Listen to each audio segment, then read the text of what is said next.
Maddie Cook, how are you? I am good, Haley Jefferson. How are you, my love? I'm all right. I'm excited for today because it's not Me just too. us. I mean, Yeah, I you got love a doing it, friend. you know. It's good with just you, but we got a friend today. Hi, Sheridan. Great to have you. Hello, everyone. So, for everyone, Sheridan Rose Shaw is our guest today, better known as MamaWest sometimes on Instagram. And Sheridan is a salon owner, which is really what we're going to delve into today, but she's also an educator and has a salon in Melbourne, Australia called MamaWest. And we have actually met in real life once, haven't we, Sheridan, which is good. It's always great when we've met each other in real life. We met on the Timely stand, all three of us, last year at Salon International. Big up Timely. Yeah. And I already you were knew over. exactly who you both were. Oh, that's so nice. Sweet. Well, Neil from Timely was like, "You've got to meet Sheridan. I think you two are going to love her." Yeah, he was. And so he bigged you up. Yeah. So today we wanted to get you on because we wanted to do some stuff around salon ownership. And so we've got some questions for you, but you go, Maddie. Yeah, absolutely. So we talk sometimes on the podcast about, well, we talk quite a lot about lessons learned. I personally learned so much more from massive fuck ups, excuse the language, mess ups, rather than someone just go and do this. I'm like, no, I have to try it and do it horribly wrong. That's how I tend to learn my lessons. Sometimes I learn lessons through other people. Sometimes you just, hit the jackpot and you're winning, and that's the lesson learned, which is cool. So I want to ask you, or we're going to ask you, kind of lessons learned, wins, failures, whatever, from salon ownership. What I'm seeing in my coaching clients is there's a bit of a theme of descaling at the moment, where people have got, they've grown, or they've kind of bounced back after the pandemic, and then it just feels like it's too much, and they're reassessing things, and they're stepping back from the salon, getting out of their leases, working from home, rent a chair. So I'm seeing a lot of people telling me that salon ownership is at the minute the hardest it's ever been. So I'm really interested to speak to you, because not only do you own a salon and you're an educator, but you've also just, congrats, opened a second location. So why is that the route that you've taken? Like, what are the, why did you choose to go down the route of salon ownership? Yeah, so I'm definitely not the type of person to follow the trends. And I just kind of follow my instincts and what I want to do, and trusting my gut on the momentum of my life and where we're going. And I was actually at the Australian Hair Industry Awards about 2 years ago. I'd shot my first collection. I didn't win, but I was finalist. And just being in the room around our industry, I was so incredibly inspired by the people that had walked the path before me and done the really big, bold things. And so much so that I cried the whole plane home. But the second we touched back down in Melbourne, I literally drove straight from the plane with the suitcases in the car to this particular location that was 336 square meters. It was so big and it was so bold, and I put my hand on the window and I just knew in my heart that this was my space. So we've literally just moved our salon from a 12-chair salon to now a 20-chair salon, and spent $500,000 on a fit out in a crazy time when it's not a good climate. We all are aware that it's not a good climate for salon owners. It's not a good climate for, the world, because of the banks and all of the things. But it's just the time for me, and I couldn't not do it. I tried to not do it. I actually let this go for 6 months.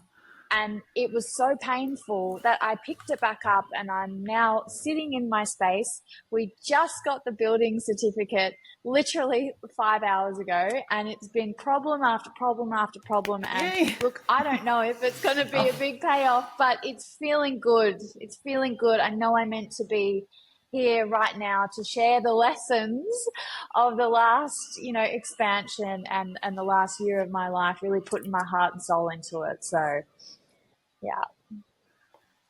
I love that. I Oh, love that's that so you are brilliant. like led with feelings, and I think it's indescribable, isn't it? And sometimes people, we say about our gut feeling, and there is just sometimes like a somatic or visceral or whatever you want to call it, like feeling of, I don't know even how I'm going to make this work, but I know that this is the right thing for me. And it sounds like that was the feeling that you had as you were, trolling your suitcases to see to go and look through the window. That's amazing. I love that. And congrats on your certificate. That sounds like a big deal. Thank you. Thank you. I It love has the been an fact it was absolute like, shit show. I bet. well, I let's love the delve into honesty. that. Let's delve into the shit show. So, so our first question really around like your lessons and your wins is around like staff and having a team. I teach leadership, and I find that for salon owners, I always say this: when you're a hairdresser, your biggest problem or your biggest issue is often your clients. And when you become a salon owner, your biggest issue becomes your team. It becomes the main problem that you're dealing with constantly. And so I'm really interested in, what you've got to say around that. Like what's been hard lessons to learn around having a team, and what's been brilliant. Yeah, so it's actually a really interesting contrasting time for me because a year ago, I would say that I was at a bit of a rock bottom in change of culture in my team. And now, a year on, we have the best team we've ever had in its whole history of MamaWest, 3.5 years. So it's kind of like a cut in half. Like we hit the ground running when we launched, and we had really great hairdressers that had come from premium salon backgrounds with lots and lots of experience, and a wave of momentum from the community really looking for premium salon experience in an area that didn't have that. So we really had like the first 18 months of business was incredible for me. And we grew from 3 hairdressers to 6 hairdressers to 9 hairdressers, and then fell back down to 6 hairdressers. And now we're at a team of 12, and we're about to expand again and hire another 3 hairdressers. And that includes apprentices as well. We host apprentices here. It's something that's really incredibly important to me. And it's actually something that I'm putting all of my time and energy into at the moment, because I'm finding that the foundational skills that we have seen coming through the door is something that we've had to really focus on most of the seniors that have walked through the door. So I think it's all about culture. And I like to think that I'm a pretty good person, and I like to live by really good principles in my life and in my business, but I'm still learning. I'm not perfect. I make mistakes. And sometimes you've got to look after your business before your team, and that has been hard for me because I think in the first year and a half of business, I looked after all of my team's needs before my own needs and the business's needs. And then I started to address that behavior. And I think that's why everything flipped on its head, because when I started to act differently, that obviously had a little bit of pushback, and that can absolutely rupture your business. And it did mine. I'm so grateful that I didn't throw in the towel there, of course, and I just kept pushing on. And a mentor once said to me, will this matter in 5 years' time? And I can tell you what was the hardest time in business 12 months ago. I don't think about it anymore, because we're in a really big peak of growth at the moment. We've got amazing hairdressers Australia-wide that are looking for MamaWest and the MamaWest experience. We have hairdressers that have come all around Melbourne from reputable salons, and that makes me really proud that they want to come and work for MamaWest, and they're recognizing us as one of those salons. So it's a it's a roller coaster. Business is a roller coaster, and I have no doubt about it. I'm going to go through some more challenges, but right now I am enjoying all the parts of it because it's all learning. Yeah, I mean, I think I'd be really interested. What I heard was this. This is what I think. What you said. Were you overgiving a little bit at the beginning, like Oh, overgiving to the absolutely. team and like lacking in boundaries, maybe, or that kind of thing? Absolutely. Absolutely. And I have learnt you have to have boundaries in business, and that's what creates culture. That's what creates respect for myself as well, respect for my team. I think low key human beings actually look for boundaries, and when they don't have it, it creates a sense of not feeling actually safe. And I think the more staunch I've been, the easier business has become. And I'm not a very staunch person. Like, I am a lover. I'm not a fighter.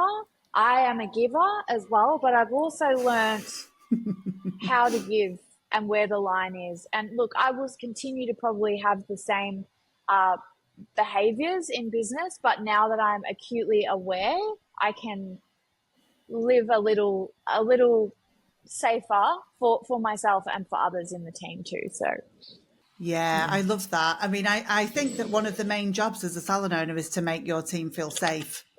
Yeah. And, I think absolutely. that's the one of the main things. And I think sometimes one of the things that I see when I'm talking to people is that salon owners sometimes confide in the team, particularly the people who've been there the longest, about what's going wrong or what's hard. And this creates a feeling of unsafety, and the ripple effects of that is often people leaving and just unhappiness in the team. And so it's hard to sort those boundaries out, isn't it? When you think, well, when people are your friends, it's not that you think they're your friends, they are your friends, but they're not often the people to talk about that stuff with. And so it's really interesting. And you're right, Yeah. culture is everything. That's what I I think saw your too. face light up, Haley, as soon as Sheridan said culture. You were like, yes, this is my thing. She was like, culture and safety. I was like, yes. We love this. I love all my Yes. favourite things. I love that you were saying as And well about this, leadership. like balance and act. Like one of the concepts I teach in Breakthrough is like the win-win-win, and it's like how can you win personally? How can your clients win? How can the business win? And if you have a team, how can the team win? And I think like things just work so well when there is a tick in every single one of those boxes, because often we're like, clients are winning but at the detriment of us, or the team are winning but the business isn't. Like, if we're just given half days left, right and center, but then clients lose out and the business loses out. So it's always this kind of balancing act and trying as best we can to make sure we're kind of ticking all those boxes. So I loved hearing you say that. I would love to ask, being a money person, I love talking about money. Do you have any lessons Money. or wins or anything that you've overcome around the money side of running a business as a salon owner? I'd love to know. Yeah, so I think that I was pretty lucky in being hit. You know how you fall down a tree and you get hit with a stick? You know that saying, you're either creative or you're either like really good at entrepreneurship, and there's no real blend of the two. Well, I'm both. I feel like I've worked and it's probably a little bit of my own childhood trauma as well, where I've had to really grow up quite quickly. I've had to fend for myself at a really young age. I had to earn my own money. I had to find my own home. I had to do all of these things. So I have an over responsibility with money. And that has been honestly the greatest gift that was ever given to me. Thank you to all of my childhood trauma, because I am able to hold on to money and not overspend. And I'm very overly cautious in how I spend as well. And I've got buckets. So I've got about 5 different accounts. And when the money comes in, I recognize immediately that money that's come in is not one big chunk of money and let's go on a shopping spree. I recognize that I need to divide those funds to my tax, to my operating expenses, to my wages, to my team super, because as a salon owner, I have a responsibility to give to my team in the way that they give to and show up every single day, and they deserve to be paid on time. Their super deserves to be paid on time.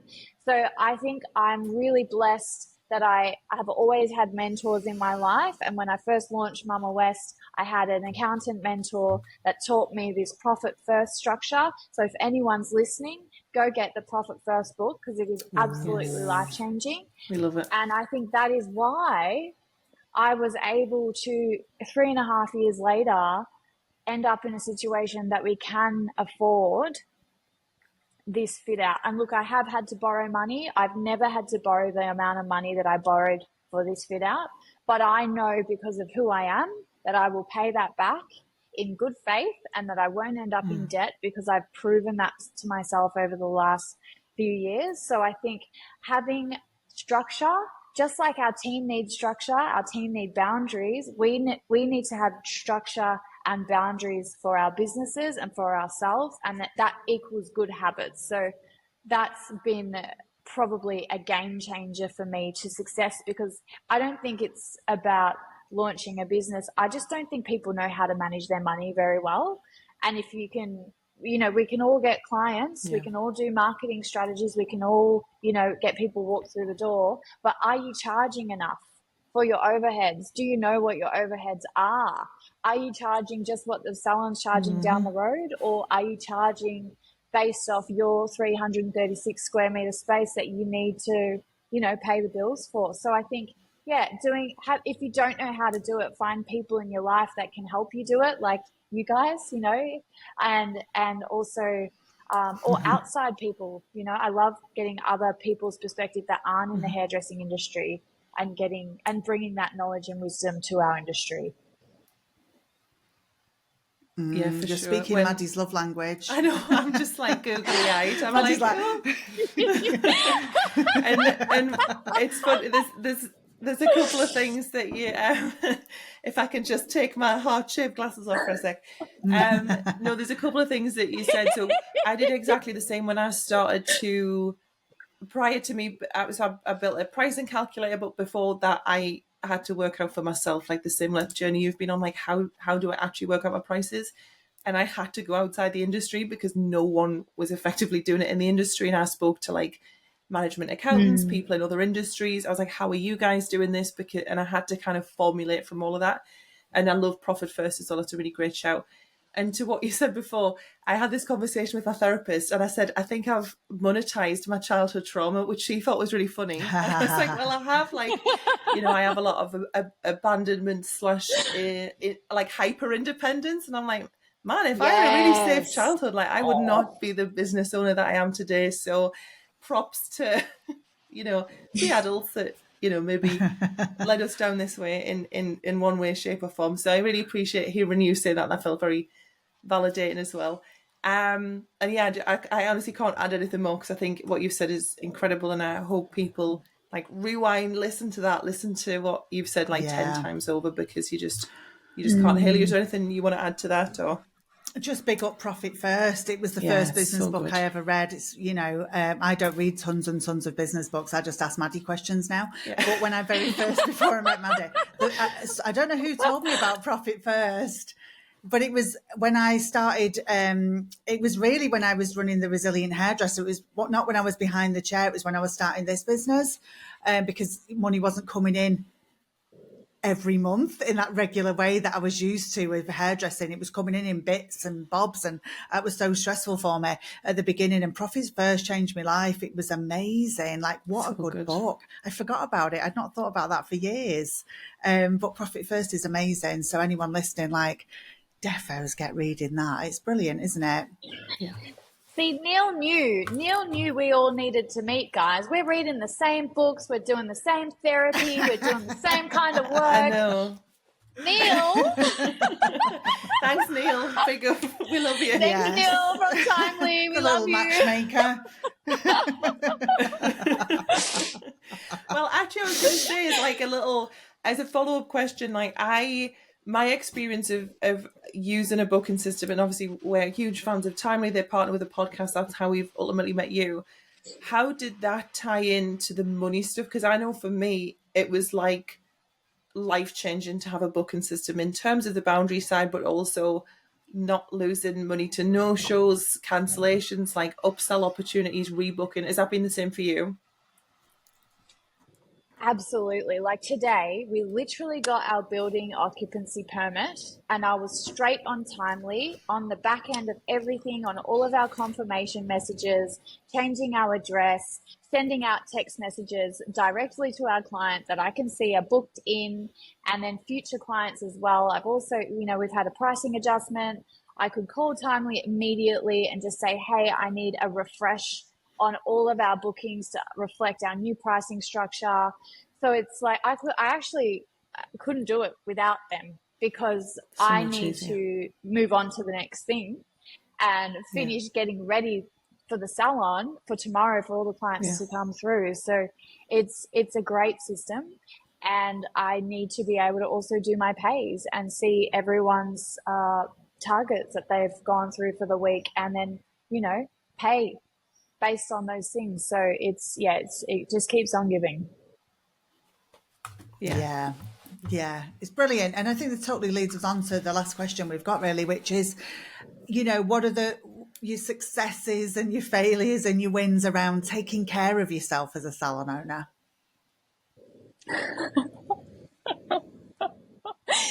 It's just such a funny question right now, because I've been in the middle of a fit out. I literally just shot a collection for Victorian Hairdresser of the Year. To do both of those projects in the same time frame is mad enough. And then I've been on the floor with a full-time load. I've got a son, and I'm managing a team as well, and also expanding another side of the business where we've got a photography studio in the hair salon. So it's a brand new part of our business where we want to blend the two kind of creative aspects of hair and bring it all together for the hairdressing industry. And I have pushed myself to 120% of my capacity. I feel like a little bit emotional just saying that.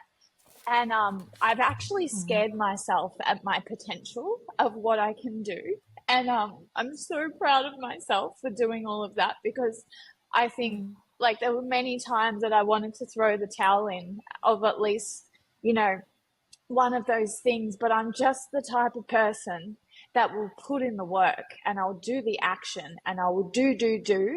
And that's probably my masculine energy that I love to dance with. It's my easy part to live with. But now my soul is craving my feminine energy, and just actually feeling this feeling of pride and of knowing that I need to slow down, because the pace that I've been going at for the last year is not sustainable. And then when I start to acknowledge that, it's like I get the call from O&M, who's another brand that I educate with, and they're like, hey Sheridan, we're cancelling two of the Vivid campaigns. Yes, I saw your podcast with Josie, and it actually changed my life, seeing her share this particular situation about being on the table with men. And I was dealing with builders at that time, and I'm like, now my fiance is in the business, and I just put him ahead thanks to your podcast and hearing Josie's message and story. And I'm quite lucky. I've got Josie on speed dial now after knowing that she has that kind of wisdom. So it's, it's like, I think looking after yourself I'm still standing, because I've still done my breath work and meditation regularly. I've still been doing my movement practice, which is yoga. I know when to feel and heal. I know I need to turn my phone off on the weekend coming up.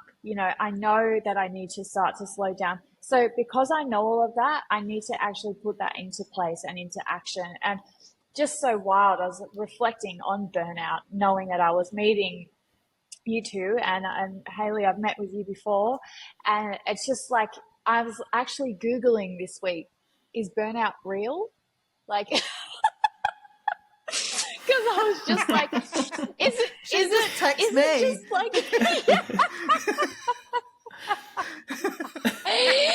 was just in the but I can feel it today. I'm like, oh, I can feel it in my brain. People are asking me really important questions about defects of the build that is very common practice, and I don't have anything to say, but I should. It's just not coming, and I'm like, oh, I know I'm on the brink. So, I think but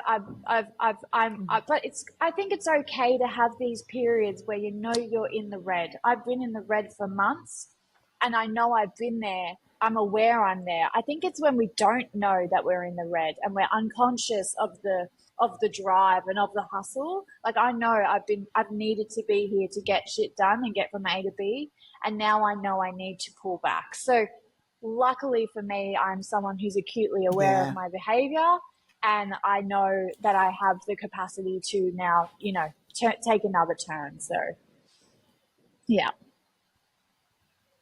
Yeah, I agree. I mean, I think burnout's definitely real, just to answer your question. This made me laugh. I think I think that awareness is the best that we get, Sheridan. Yeah. I just think that I say this to people all the time. Like, I don't think we ever become immune to burnout just because we know stuff. And we've got ourselves out of it a few times. I think the best that we can get is that we see it coming and we know when it's happening or when it's on the way, and we can make choices to, get out of it, avoid it, change tack. And I think people are different in the way that some people are more like, operate more like you, like in this, it's all or nothing and then it's recover, all or nothing, then it's recover. And I just think that's fine.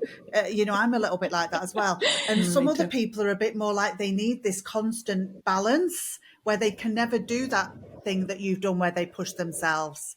It just doesn't work. And so I think you just have to figure out who you are, how you operate, and then manage it. I always say, you got the better you know yourself, the easier life is. And you sound like you know yourself. Oh yeah, You this know is that you have the definitely who I am. potential. Yeah, you've got the potential to work at 120%, but not forever. No. Not forever. And I think that's the thing. And you've got to create space for the getting in, I don't know what the word is, revival mode, I always call it. When you've been in I call survival it mode, you've got to move decompression into session. yeah, You're into like, revival mode where Oh, you I like that. looking after yourself, and you've got to create space for that. Creating space for that is hard though, isn't it? Oh, Because it's you're so busy. hard. But I love the fact that you're going to do that. Yeah. Yeah, but it's great that you're going to do that. I mean, it's vital, isn't it? You can't go into what you've got coming up knackered. yeah. It's just Yeah, not possible, You've got to exactly. look after yourself. Yeah, but that's the thing Yeah. though, right? Yeah, It's it's like you'd brilliant. go into this big project at full steam ahead and I like at 120% capacity. And this is actually the scary part for me is it's only just begun, and it's like, you've got to pull back, but it's like, where do you find the space and where do you find the time? And I know right Yeah. now I'm not going to find a big Yeah. chunk of time. So I've got to stop looking for it. I've got to take those moments and I've got to have a daily practice and ritual that will sustain me till that I can get that chunk of time. And oh my God, I'm so glad I just said that out loud because that's what's going to get me through, because it's scary. Yeah. It's scary being here. Yeah. Yeah. I think it's a marathon, not a sprint, isn't it? That's what you've got to remember. Like, you've been in a sprint, but that's just to get you to the marathon. And now you've got to sustain this. And so it's a really different energy that you bring to a marathon Yeah. than a sprint, isn't it? And so you've got to sort of change tack into chip away at this daily. And Yeah. I liked Yeah. hearing you say that, Sheridan, because I needed to hear you say that as well. Because I'm like, I say this to Haley all the time. I go, my calendar makes me want to cry because there's just never, I just want to see a week of white, and there never is. There's always things. And I needed to hear Lifestyle. you say for me just the little bits, because there's some, and I can protect those and just go, that's my time. It's crazy for any of us really with businesses and lives to expect a big chunk unless you'd plan a whole, sabbatical and you've got heaps of support and everything else. But yeah, I think that's a really, really good bit of advice. So thank you, because I needed to hear that.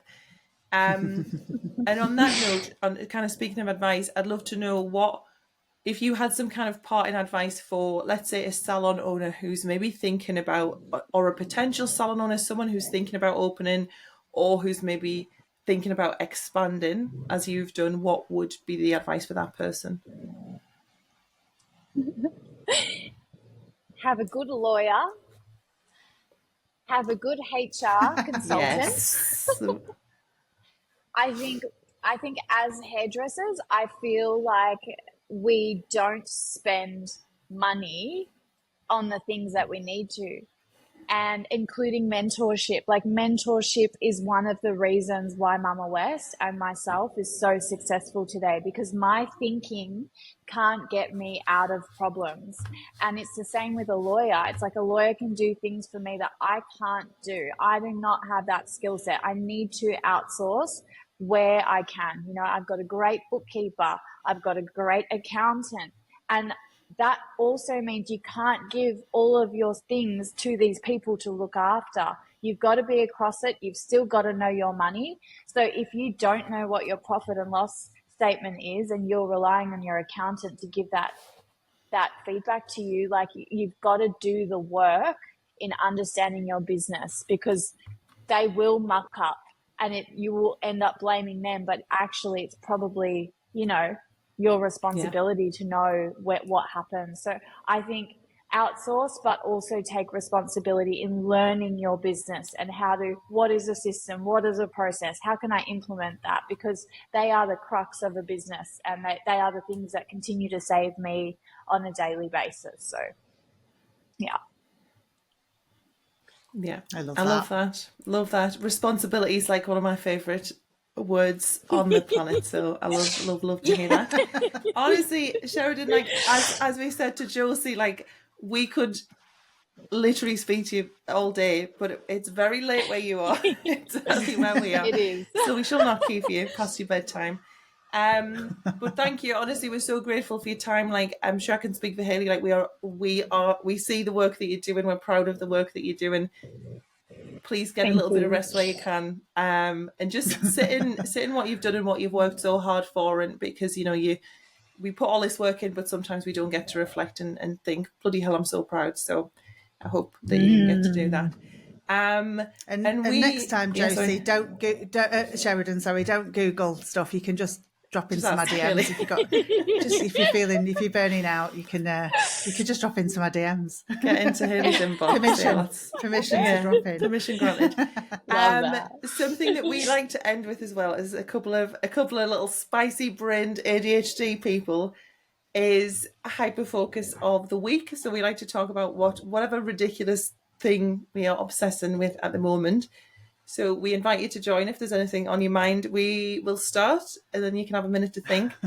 Mine, I'm wearing them right now. I'm not going to stand up because I just can't be asked. But mine was a recommendation from my my lovely friend in nail tech, Hilda. Big up, Hilda. And she knows that I love an elevated loungewear, right? That's like my favourite corner of a wardrobe. A brand called Nine Pine. Look at them once, you'll get adverts for the rest of your life. It's arrived. It arrived when I was away, so I've just tried them on today, and they have a pant called Asana, and oh my god, it's got little secret pockets. Basically, elasticated waistband of dreams. So there's space for croissants, you know, great to travel in, and you can get wide leg, short, narrow leg. But my favourite thing ever, as a tall 6 foot queen, longer length. They do like crazy long length. So if Nine Pine, I always say this, if Nine Pine are listening and want to send me a bunch of pants, feel free to, but I've already bought them anyway. So that's my hyper focus. I'm back in my comfies. Hayley, what's yours? Oh, well, not the same, but I've written that down, Nine Pine. I'm going to go and look up that. Our colours are in the shops, Maddie. Yes, autumn is in the shops. Coming, yes. So I'm just hitting the obsession with the colour analysis hard because our season is in. I love how we say this, both wearing black, which is not our colour. So Sheridan, me and Hayley had a colour analysis done last year. Sometime. Oh, how cute! And we are both autumns, but we just can't let go of black clothes, even though it's like not great for us. But I don't love the colours of autumn. I don't like them. Yes. Yeah, I'm not a big fan. Does. You know, I hate orange. It's not for me, but I'm embracing some of the colours. But when it's actually in season, it's such a treat because there's colours in the... We buy all of our stuff. Yes. So I'm just, shopping hard, Maddie. Shopping hard, IRL. Mainly in the supermarket.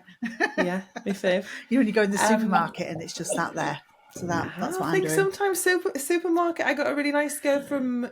Florence and Fred, let's go. Yeah, big Sainsbury's. Very nice. I got a nice little rust-coloured skirt, very beautiful. In with me, milk and eggs. Yeah, so I like a bit of shopping in the supermarkets. That's really what I'm doing right now. What about you, Sheridan? Do you have a hyper focus? Anything you're obsessed with right now? I would have to say Sons of Anarchy has been the thing that's gotten me through this year. So have you guys watched it? Jackson. Yes! Jax! Like, what in God's name? Where Oh, everyone's obsessed with Jax.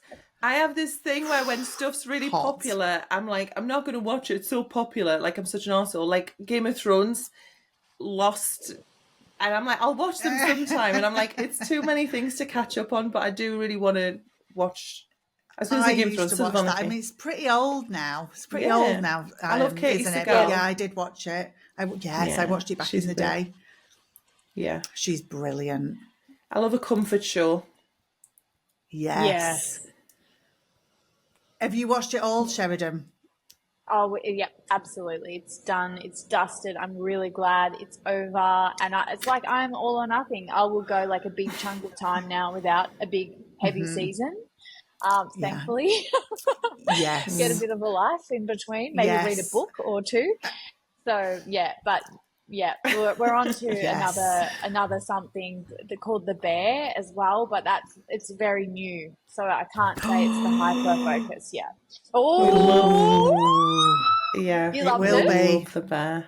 Oh, okay. Oh so no. Good. Oh, we're obsessed. It's been a hyper focus many a time. Yeah. Okay. We love it. We love it so I'm hard. Still in a deep Jeremy Allen White hyper focus. There was some paparazzi pictures where he was like doing press-ups on a walk in LA, and when I was in LA I was like, imagine I'm just walking around with my ice latte, bumping into him, tripping over him. I'm like kick him, spill my iced coffee all over him. It's a meet cute. Give him a big lick. Jeremy, if you listen to Coffee Isn't Lunch, yeah, I'll take you for coffee. Yeah. Oh, it's such a treat. Are you only on the first series, Sheridan? Yes, just the first series. So it's fresh, but it's good. And I love things that you can kind of, I always take little bits and bobs and I really relate to him, especially the codependence and, you know, the alcoholism and all of that. So it's very, very, very relatable. It's a feast of, for a therapist watching that, it is a treat. Yeah. Yeah. Yes. It's fantastic. Yeah. Oh, wait till you get to the Christmas episode. Ooh. We'll just have Did to we say, lose her? Yeah, I think so. Do you want to just do an outro? Yeah. Yes. Oh, well, thanks, Sheridan, for your time. It's just been lovely to talk to you. And Maddie, I'll see you next week. See you next week, matey. Bye.